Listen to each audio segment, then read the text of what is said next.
Drag queen story time for kids.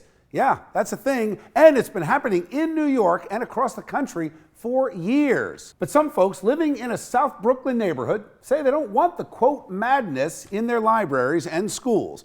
Drag queens were met by protesters at Gerritsen Beach Library this afternoon. The library decided to move forward with the event despite the opposition, saying the response to Drag Queen Story Hour has been overwhelmingly positive, drawing large and supportive crowds at branches throughout the borough. All right, let's bring a guy who actually does this, dresses up like a woman and reads to kids. His name is Towner Blake Hagan. All right, Towner, welcome to Chasing News. Thanks for joining me. I want to understand that there's a lot of protest about this. You're part of this international movement. You dress up like a woman and you read to kids. Why do you do it?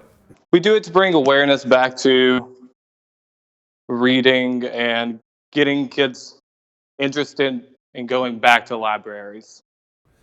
Why do you feel that you need to be in drag to do that? We've been entertained by drag queens for years and never even realized it. One of my favorite movies is Miss Doubtfire, and you never even think twice about it. Kids respond more to shiny things, and we make it fun with the drag. So we have fun. So, Towner, is this the equivalent of, like, let's say, a circus clown? We affectionately refer to ourselves sometimes as clowns. Okay.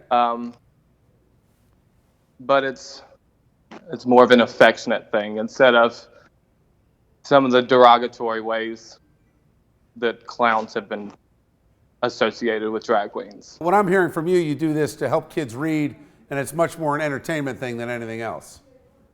Correct. Okay. Towner, thank you. I appreciate you joining me tonight. Oh, it's my pleasure. Thank you. Thank you. All right, let's bring in tonight's A-plus panel, see what they think about this. We're joined by Matt Rooney, attorney and editor-publisher of the Save Jersey blog. Good to see you, Matt. Great to be here. Bill Caruso back with us. He's also an attorney and a Democratic strategist. Good to see you, Bill. Hey, Bill. Before we start this discussion, I just want to read you the quote from the international organization Drag Queen Story Hour. They said that the events are designed to give kids the ability to, quote, see people who defy rigid gender restrictions and imagine a world where people can present as they wish, where dress up is real. So, Bill, to you first. Forgetting the fantasy part of this, the dress up being real, this is a voluntary story hour. You don't have to bring your kids to it. Yeah, and I think that's really what this is about. I come down on this as a parent. And I don't think anyone should be forced into anything. And I think no one should be forcing their kids into anything. So if this is done in the schools and sort of forced, I think I have a bigger problem. But this is about exposing, if you're ready, if you want your children exposed at this level, and it depends on what age you're ready, to different cultures and different things. And I don't think there's anything wrong with that.